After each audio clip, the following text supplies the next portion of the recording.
First of all, before we go into reacting to the Fallen Hero banner, I apologize if my voice sounds like incredibly bad.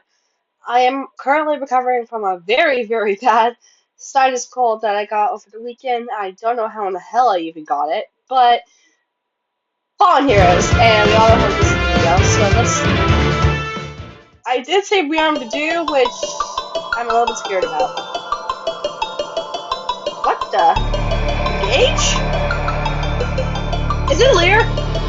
Oh, yeah! いいで Saw し this ょ one coming. う。欠陥品ではないと証明し続けます。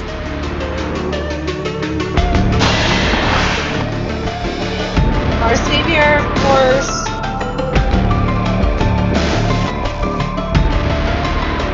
Little boost, wow. Scouting fire, oh jeez. Okay.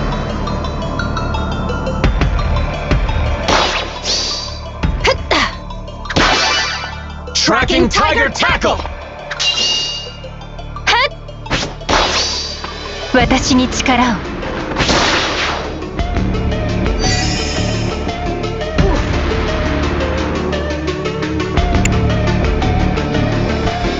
Oh, Malier too! Oh I god. am not a defect.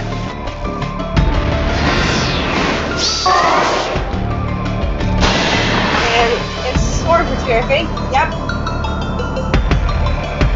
Child Blade Gust, oh god.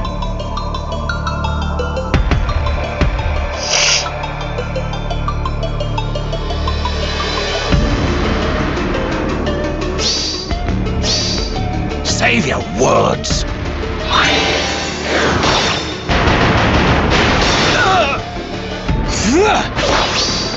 I am a fell dragon.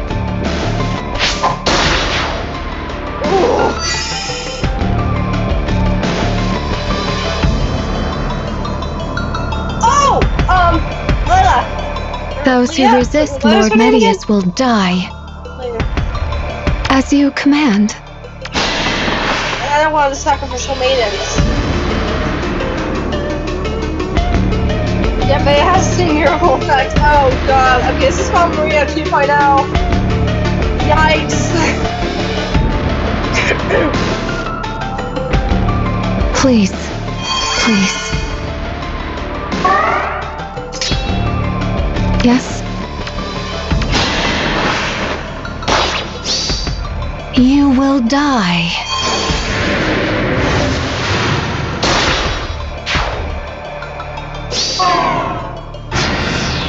Alright. Now let's see. Actually, never mind. That's, wait, is it greater range? Frick it is! Oh god! This really is Fallen Maria 2.0. Okay, let's see this Fallen Dedue we're dealing with now. I only live because of His Majesty. Whoa, what the hell? Okay, oh god. Oh, that was like a mega space race thing, holy. Kuroi.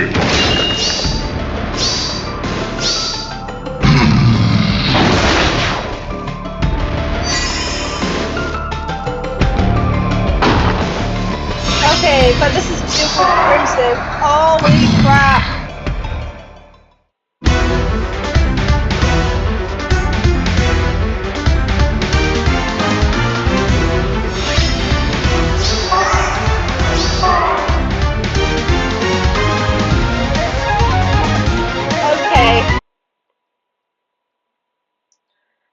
Okay, let me go into Faye real fast here and check the the Grand Hero battle. Let's see. Fallen Fafnir! About damn time, Faye! God! Sorry. But, yeah, if you played Faye, you know for a fact that that was tough. But, so, kind of what I was expecting. I mean, even though I was mainly hoping for Fallen Shez, I was very much expecting that, but nope, we got Hero again. This is their payback from COI Online. That's what this is. Okay. But first we have fallen female leader, and spoilers for those who haven't played Engage for context. These are the past leaders that we encounter in chapter 24, where the group time travels back into the past for seemingly to break one of the shards guarding the portal to reach Sombron. If Sombron doesn't appear at the end of the month for the Epic Banner, I'll be delusional. But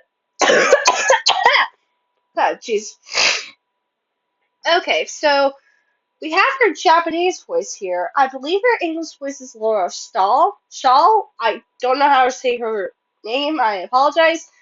Probably due to the ongoing stuff going on right now, and this exact same thing happened with the Winter Layer alt that came out not too long ago, actually, I think. So, yeah, it wasn't that long ago. Wow. Okay, anyways.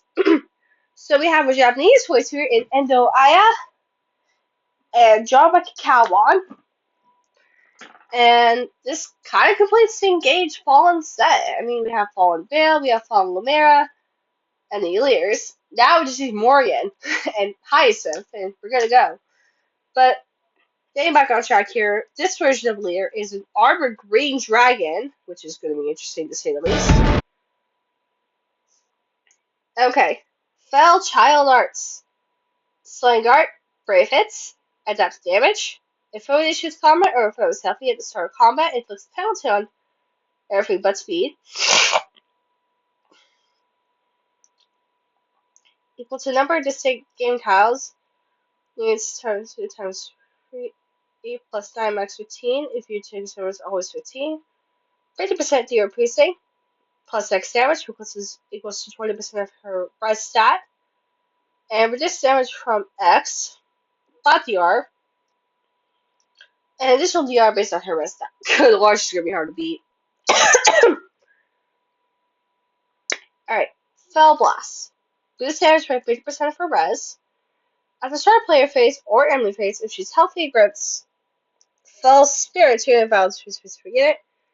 Additional like armor damage reduction and distant counter, of course. Fell Spirit is it's like minus one of everything on the foe. She prevents any fire strip effects. And percent DR. Okay. Anything else? Like any new skills we got here? Okay, we have higher ground, so she's far safe. Double boost, which is similar to primary boost. Scowling Fire, which looks like it's special fire 4 plus Scowl, which makes me think it's going to be suited for dragons. And yeah, there's that. And now we have her male counterpart, which is holding the sword. And he has this English voice actor, Brandon Micklins, and drawn by DD. And it's a sword for unit. That is cool, though, I have to say. That kind of like spiraling from behind him is such a beautiful detail. I love that. Okay. Because we have a lot to get to, because he just face hit that feels like it's nothing. Fell Child Blade. Slang weapon. Foes will be rose with calms. Suffer -5 penalties and neutralize with bonuses. Actually, before we get into him, did we see female leader stats? I don't think we did. No, we didn't, because it would have been near safe where we did. Okay, foe shades her foe. But I rolled to guess for female layer, her stats are going to be min-max below speed because of the fact that the debuffs are everything but speed. So there's that. But it's Fell Child Blade. If foes combat or if foes healthy at the start of combat, if it's a penalty of foes attack speed defensive res equal to that same condition. Plus 4, max 10, 50% DR piercing for all hits. Deals plus X damage, and reduces X by that same amount. And additional damage with it X equal to 20% speed and extra damage. Let's discuss Primordial, Bond Breaker, and we get SC Spike Wall. It looks like it's sort of an additional upgrade to the Miracle craziness of Metal Gear results. It also has the Fell Spirit effect. Oh my god, I hate being guilty for this. I am so sorry. Okay, additional to the Fell Spirit and Disney Counter and the Miracle stuff, and Flat Deer plus on everything. He inflicts my 7 of attack and speed Schism. Not too bad, but as usual for Sword of units, he could probably be beaten pretty easily, just send him AoE specials. But it might be a little bit trickier with this next unit. Fallen Leah. Or Lena? Lena? I think it's how you say her name, I don't know. But she is one of the sacrificial maidens in New Mystery of the Emblem. And I haven't played New Mystery, and a few years ago we did receive Fallen Maria. In the same year, I believe it's like Fallen Violet, Fallen Lenankos, and Fallen Crom, I'm pretty sure. But here she is.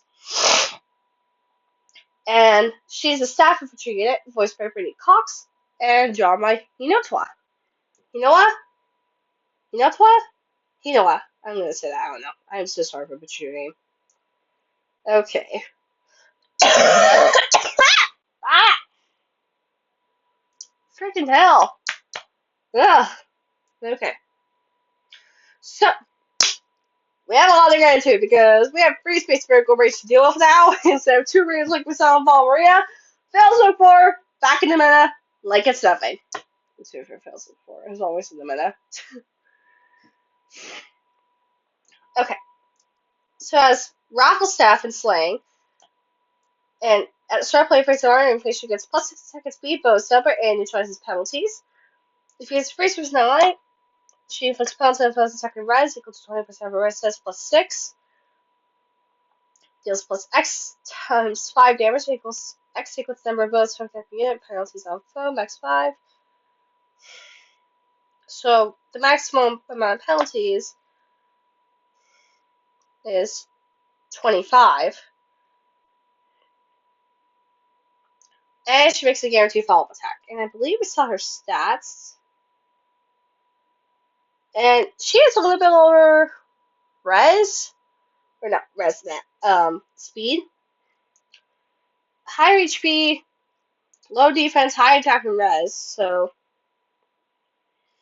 the high HP is probably to make use of resistance.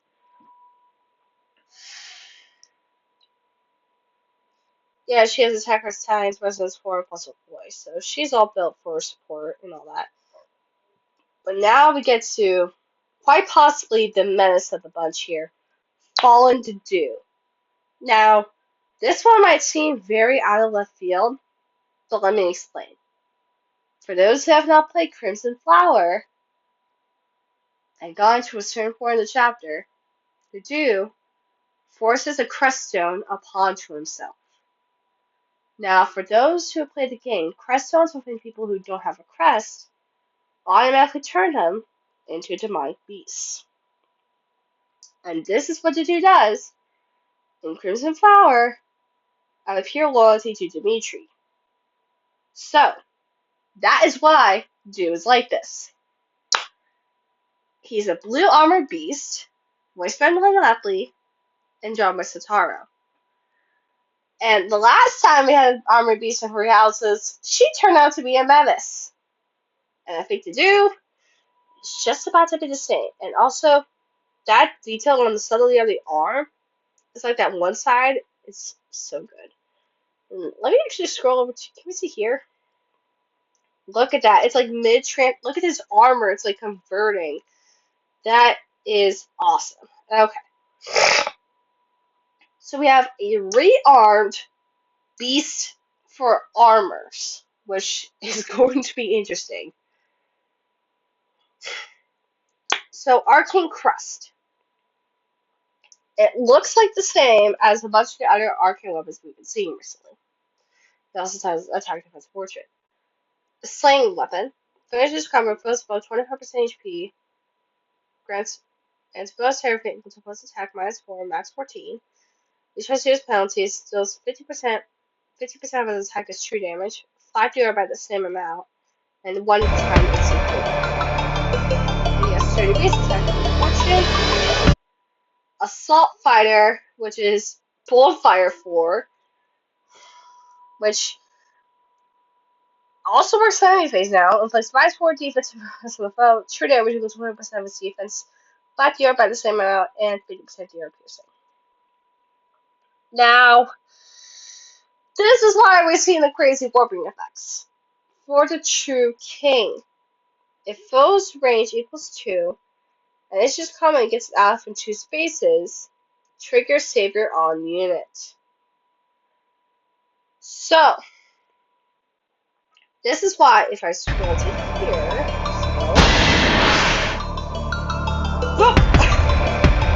that is why Dedue teleports to where Dimitri is expecting to away from him. If Rose's cover gets target out before it's begins to trigger savior on unit, if support partner is not on the table, so how is he has attack unit on team. So he automatically has far save built in. And if finishes combat target ally with 4 specific unit and triggers savior on that unit, it's always targeted with support partner on player team, if not the ally with highest attack. Yikes. So this is the first time we've seen double save style potentially. He can move with each ally with his specific target ally. If he's transformed or foe initiates, plus 5 terrapin blood speed, plus 7 damage on hit, flat GR by that same amount, -1 is the cooldown, and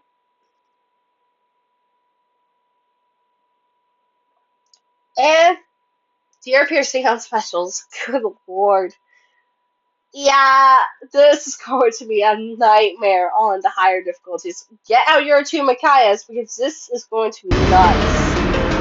And also just for it, let's play that attack animation with hands on that God Spear level 62.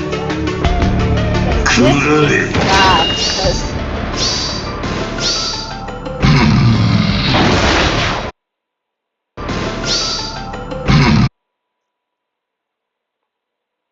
because look at that. That is like mid-transformation. Like you see the armor like converting into the mouth. You see the arms just going in. It is so painful. As a Blue Lions girl, it just Jesus. It hurts. And it's just gonna be all grunts and whatnot for his like battle animations and whatnot. But high attack, high defense, high res, low speed, high HP, classic. Armor take. I think he's playing the role of a mixed armor because of the fact that Bull Fire 4 works on both phases. Well, I have one thing to say.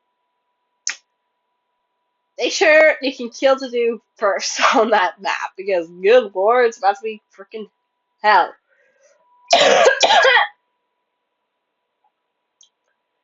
Once it doesn't appear on that map, we're good. Simple. Simple as that, but good lord, they are tempting us. First with the surprise of dual morph in the freaking anniversary thing, and now this. God. Fallen heroes have always historically been some of the most busty units in the game for a certain amount of time, and these units are proof of that. Each of them is busted in their own way. But there are some workarounds. Fails from 4 completely counters Layla's game plan. You can use any form of emblem or rearmed Layla and Dedue's effect completely is negated. You can apply crazy amount of brave hitters to weaken male Lear, and potential the new Mark completely counters his female Lear.